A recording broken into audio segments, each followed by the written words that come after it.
आज हम 11th, 12th, NEET और जेई स्टूडेंट्स के लिए कॉमन मिस्टेक्स पर बात करेंगे जिन्हें फिक्स करके स्कोर बूस्ट किया जा सकता है। ये शुरू करते हैं सबसे बड़े दुश्मन से, रट्टा मारना। ऐसा क्यों है कि केमिस्ट्री में स्टूडेंट सबसे ज्यादा इसी जाल में फंसते हैं, खासकर ऑर्गेनिक केमिस्ट्री में? बिल्कुल, ऑर्गेनिक केमिस्ट्री में इतने सारे रिएक्शंस हैं कि स्टूडेंट्स को लगता है रटने के सिवा कोई ऑप्शन ही नहीं है। पर यह सबसे बड़ा ट्रैप है। फॉर एग्जाम्पल, SN1 और SN2 रिएक्शंस, इन्हें रटने की बजाय एक कहानी की तरह सोचें। SN1 एक सेल्फ सेंटर्ड हीरो है जो पहले खुद स्टेबल होता है, मतलब कार्बोकैटायन बनाता है, और फिर पार्टनर चुनता है। अच्छा। जबकि SN2 एक टीम प्लेयर है। वहां पुराना बॉन्ड टूटता है और नया बॉन्ड एक साथ बनता है, एक सिंगल कोऑर्डिनेटेड स्टेप में। यह कहानी आपको हर सिचुएशन में सही जवाब देगी, चाहे क्वेश्चन कितना भी ट्विस्टेड क्यों ना हो। रीजनिंग से नॉलेज परमानेंट होती है। वाओ! फिजिकल केमिस्ट्री में मार्क्स गंवाने का सबसे तेज तरीका है कैलकुलेशंस और यूनिट्स को इग्नोर करना। ये बहुत बहुत कॉमन है। मुझे याद है एक स्टूडेंट ने मोलारिटी के सवाल में वॉल्यूम को ml में ही रख दिया, लीटर में कन्वर्ट ही नहीं किया। Oh, no. पूरा मेथड सही था पर फाइनल आंसर गलत और 0 मार्क्स मिले। ये छोटी सी चूक रैंक में हजारों का फर्क ला सकती है। मोलारिटी और मोलालिटी जैसी बेसिक टर्म्स में कंफ्यूजन या डेसिमल पॉइंट की गलती, ये सब साइलेंट किलर्स हैं। ये तो सच। सॉल्व करते वक्त यूनिट्स को क्रॉस चेक करना एक नॉन निगोशिएबल हैबिट बना ले।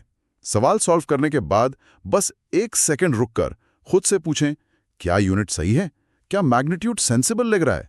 ये आदत सिली मिस्टेक से बचाएगी। ओके, सो कॉन्सेप्ट क्लियर है, कैलकुलेशंस पर ध्यान दे रहे हैं, लेकिन ये सब यूजलेस है अगर इसे अप्लाई ना किया जाए।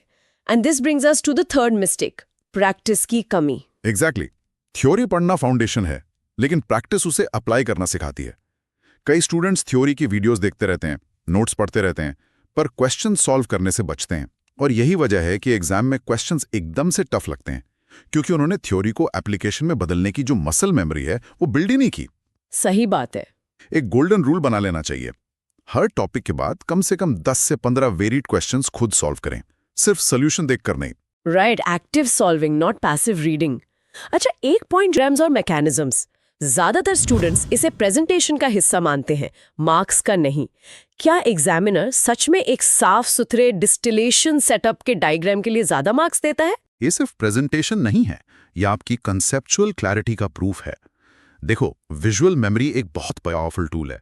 SN2 मैकेनिज्म में एरोस का सही डायरेक्शन दिखाना, या VSEPR थ्योरी में लोन पेयर्स को सही जगह पर प्लेस करना, ये दिखाता है कि आपने कॉन्सेप्ट को रटा नहीं है, समझा है।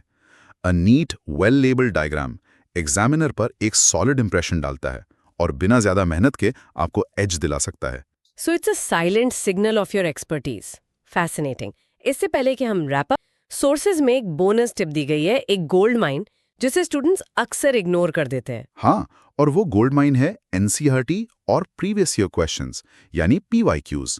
ये सिर्फ रिवीजन टूल्स नहीं है, ये एग्जाम का ब्लूप्रिंट है। PYQs आपको बताते हैं कि कौन से टॉपिक्स हाई यील्ड हैं, किस तरह के ट्रिक क्वेश्चंस पूछे जाते हैं और कौन से पैटर्न्स बार बार रिपीट होते हैं।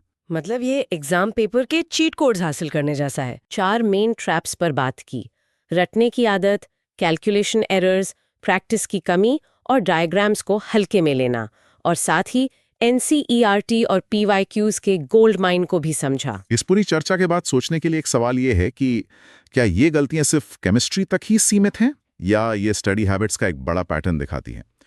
आज ही अपनी सबसे बड़ी मिस्टेक को पहचानकर उसे ठीक करने का पहला कदम उठाना ओवरऑल एकेडमिक परफॉर्मेंस में एक गेम चेंजिंग मूव हो सकता है।